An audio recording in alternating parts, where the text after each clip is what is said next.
زم Islamic studio کے پیارے ناظرین، السلام علیکم ورحمۃ اللہ وبرکاتہ۔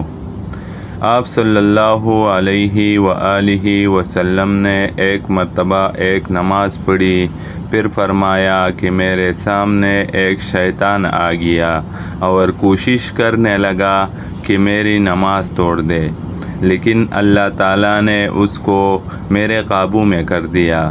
میں نے اس کا گلا گھونٹا اور اس کو دھکیل دیا۔ آخر کار میرا ارادہ ہوا کہ اس سے مسجد کی ایک ستون سے باندھ دو، اور جب صبح ہو تو تم بھی دیکھو۔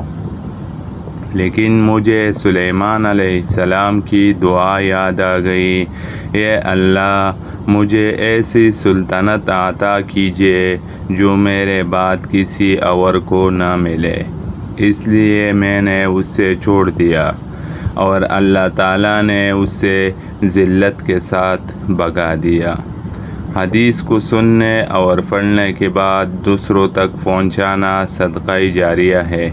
پیارے ناظرین، زم اسلامک اسٹوڈیو آپ دوستوں کے ساتھ، آپ لوگوں کے ساتھ ہر قسم کی اسلامی ویڈیو، اصلاحی ویڈیو، مولانا طارق مسعود صاحب کی ویڈیو اور مولانا طارق جمیل صاحب جیسے بڑے علماء کی ویڈیو شیئر کرتے ہیں۔ تو چینل کو لازمی سبسکرائب کرو تاکہ آنے والی تمام ویڈیو آپ دوستوں کو بٹائم پہنچ سکے۔ شکریہ، والسلام۔